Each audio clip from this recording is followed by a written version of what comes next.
और न्यूज़ 11 भारत के संपादक अनूप सोनू हमारे साथ जुड़ चुके हैं मधुपुर से। हम सीधा रुख कर रहे हैं अनूप जी का। अनूप जी, बहुत सिंपल सा एक सवाल है। बाहरी भीतरी, रोजगार, सड़क, बिजली, पानी, ये तमाम मुद्दे तो हैं, लेकिन दो बातें हैं जो आपसे अभी शेयर करना चाहता हूं। पहली बात तो यह है कि कल मैं ट्विटर हैंडल देख रहा था बीजेपी नेताओं का, और बीजेपी नेताओं के ट्विटर हैंडल में इरफान अंसारी की एक चैनल से बातचीत लगातार शेयर की जा रही थी। एक उसमें आधी जो बातचीत थी, उस बातचीत का एक खास हिस्सा जो है वो शेयर किया जा रहा था, जिसमें इरफान अंसारी कह रहे हैं कि भाई अगर बीजेपी को ब्राह्मणों ने वोट दिया तो मधुपुर की धरती से ब्राह्मणों का वजूद मिट जाएगा। इस बातचीत को जब मैंने पूरा सुना, उस पूरे इंटरव्यू को सुना, तो असल में इरफान अंसारी ये कह रहे थे कि ब्राह्मण जो है वो बीजेपी के चाल चरित्र को जानते हैं, और ब्राह्मण अगर बीजेपी को वोट डालते हैं तो ब्राह्मणों का अस्तित्व मधुपुर से मिट जाएगा। अब क्या होता है, इससे देख करके मुझे एक बात तो समझ में आ गई कि भाई एक होता है सच, एक होता है झूठ, लेकिन उन दोनों से ज्यादा खतरनाक जो होता है वो होता है आधा सच। और यही आधा सच बीजेपी के नेताओं की तरफ से शेयर किया जा रहा है, और एक खास रणनीति के तहत टारगेट पर इरफान अंसारी हैं। अनूप जी,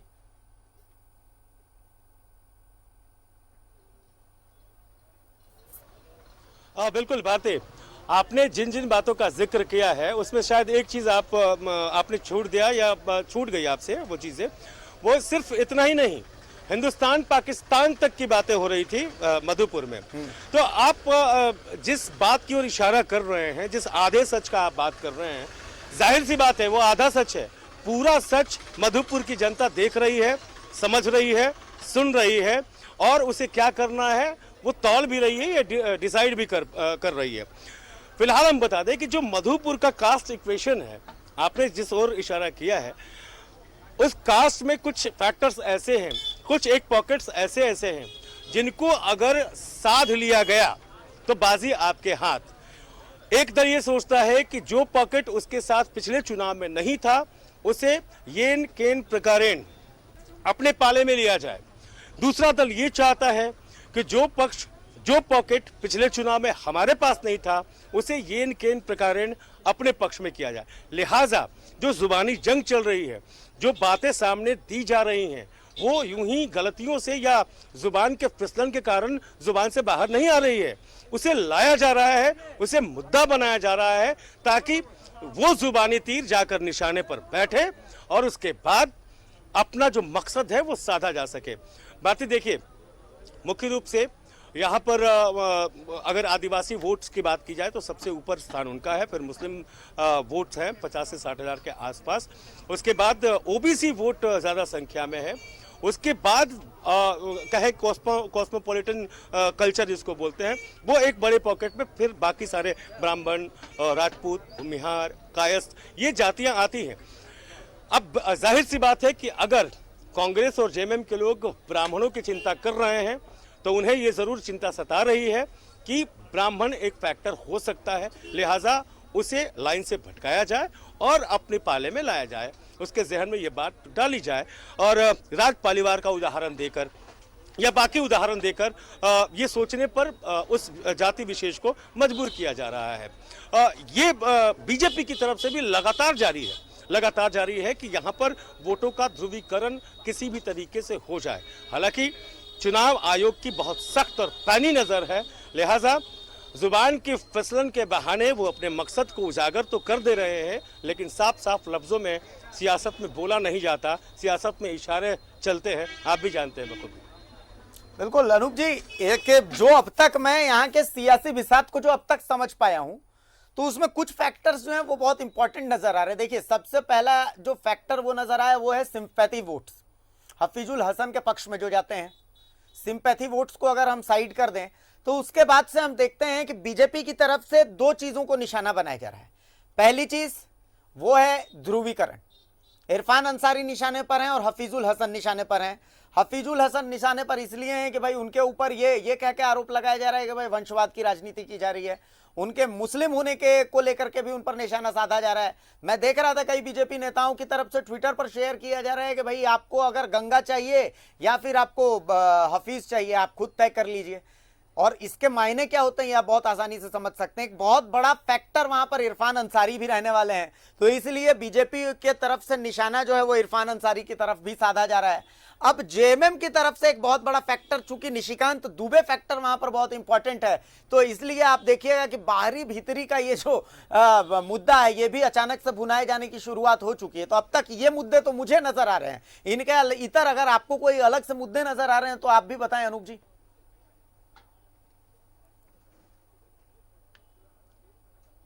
देखिए, बाहरी भीतरी का जो मुद्दा है वो सिर्फ जेएमएम के या कांग्रेस के नेता और विधायक और मंत्री ही नहीं कह रहे हैं।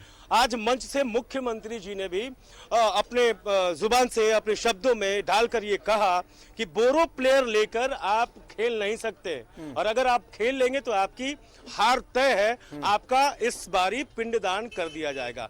मुख्यमंत्री जी का जो एक्सपीरियंस है दुमका को लेकर, भेरमो को लेकर, वो भी उत्साह देने वाला है। लिहाजा वो ये कह रहे हैं, कह सकते हैं, उनको भरोसा होगा कि जिस तरीके से 2 मैचेस में बीजेपी को 2-0 से हराया है, 3-0 से वो बाजी अपने हाथ में करना चाहते हैं।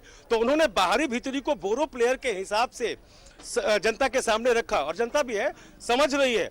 इरफान अंसारी का आपने जिक्र किया। इरफान अंसारी को चाहे नॉमिनेशन के दिन हो या फिर उसके बाद सभाओं में हो, मुख्यमंत्री जी आगे लेकर आते हैं और उनकी तारीफ करते हैं। वो जानते हैं कि इरफान अंसारी इस चुनाव में एक महत्वपूर्ण फैक्टर हो सकते हैं और हैं। ये बात बीजेपी भी बखूबी जानती है, लिहाजा उसके निशाने पर इरफान अंसारी सबसे पहले रहते हैं। ट्विटर हैंडल्स पर देख लीजिए, फेसबुक पर देख लीजिए, अगर इरफान अंसारी को निशाना साधा जा रहा है तो वो बीजेपी के नेताओं के द्वारा साधा जा रहा है। एक दिन नहीं, हर रोज साधा जा रहा है। जिस ध्रुवीकरण का जिक्र हमने भी किया, आपने भी किया, जाहिर सी बात है ध्रुवीकरण एक वो मंत्र है खास करके बीजेपी के लिए।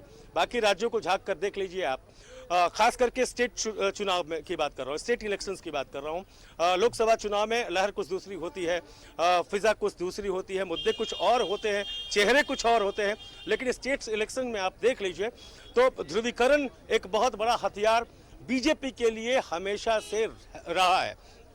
मैं चाहूँगा बाती, हमारी जो टीम है लगातार मधुपुर के चप्पे चप्पे में लोगों की राय जान रही है, पॉलिटिशियंस की राय जान रही है, उनके विचार जान रहे हैं, उनके दावे दलीलों को खंगाल रही है। और शाम में हमारे जो वरिष्ठ सहयोगी हैं, विपिन उपाध्याय, राकेश कुमार, ये लोग जिस तरीके से चीज़ों को बारीकी से देख रहे हैं, हम चाहेंगे, राकेश जी हमारे साथ हैं, हम चाहेंगे स्क्रीन पर आए, इनसे भी बात करेंगे।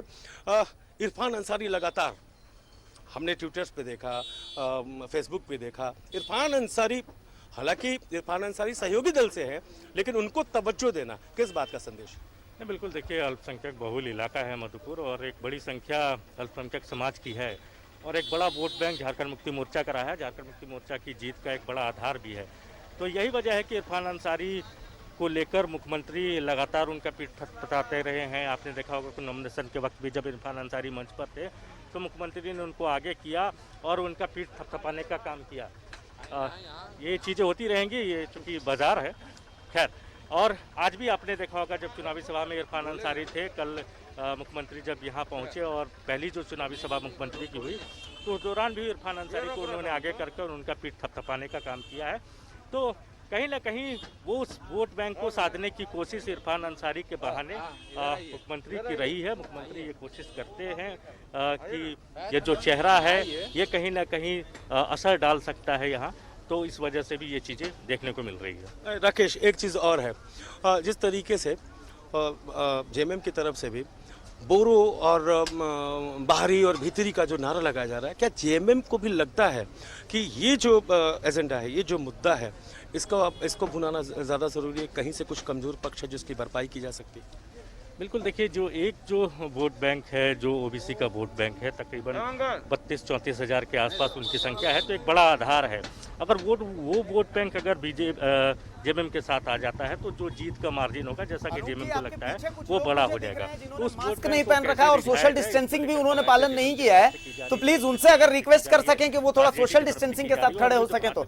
अनूप जी, बाहरी भीतरी वाली जो बात है, ये लगातार आपने देखा होगा कि पहले मुख्यमंत्री का एक ट्वीट आता है, उसके बाद मुख्यमंत्री जब कार्यक्रम में जाते हैं अब भारती, जब मैं यहाँ खड़ा था तो शायद इसीलिए मैंने भी मास्क नहीं लगाया था, क्योंकि ये सिंगल चैट था, जी, वन जी। टू वन चैट था। जी, जी, आपके लेकिन पीछे। धीरे धीरे लोग इकट्ठे होते गए। आप जो इशारा कर रहे हैं मैं उनको हाँ। आग्रह कर चुका हूँ, जी। और मैं चाहूंगा कि वो यहाँ से, जी बिल्कुल, मैं देख रहा हूँ ये इन्होंने मास्क नहीं लगाया है। आप लोग कृपया करके सोशल डिस्टेंसिंग मेंटेन करें, थोड़ी दूरी बनाकर रखें, थोड़ी दूरी बनाकर रखें, थोड़ी दूरी बनाकर रखें। और भारती, मैं चाहता हूं धीरे धीरे यहाँ भीड़ इकट्ठी हो रही जी। है, और मुझे लगता है कि गाइडलाइंस का जी, उल्लंघन ना हो जाए, जी। इसलिए शायद इस बातचीत को संक्षेप में खत्म करें तो ज्यादा बेहतर। जी बिल्कुल बिल्कुल अनूप जी। और दर्शक हमें सोशल मीडिया पे मैं देख रहा था कि दर्शक मुझे भी गाली दे रहे हैं और आपको भी गाली दे रहे हैं, और वो कह रहे हैं कि क्या मधुपुर में कोरोना नहीं है।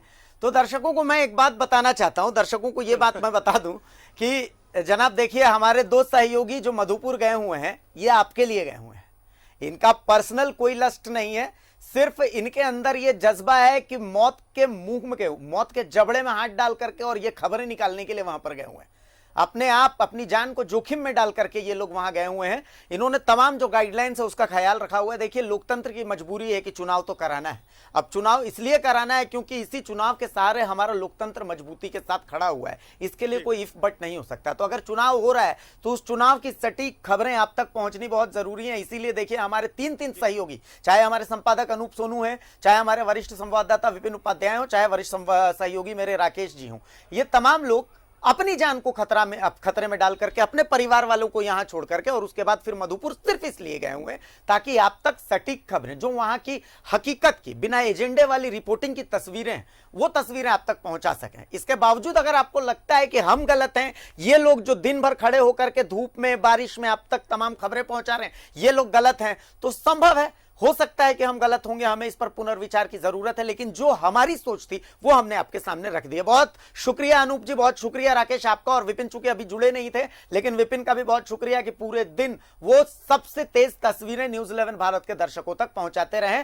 मधुपुर के चुनाव की बिना एजेंडे वाली तस्वीरें दर्शकों तक पहुंचाते रहे। बहुत शुक्रिया आप तमाम लोगों का। हम एक छोटे से ब्रेक के लिए रुकेंगे, एक छोटा सा हम ब्रेक लेंगे, और ब्रेक के बाद आपको हम दिखाएंगे कि हुजूर देखिए, कोरोना से ज्यादा खतरनाक अफवाह है। इन अफवाहों से आपका बचना बेहद जरूरी है। तो इसलिए फिलहाल अनूप जी का बहुत शुक्रिया, तमाम जो सहयोगी थे वहां पर उनका शुक्रिया। आप लोगों से रिक्वेस्ट है कि आप लोग मास्क पहनिए, सोशल डिस्टेंसिंग का पालन कीजिए।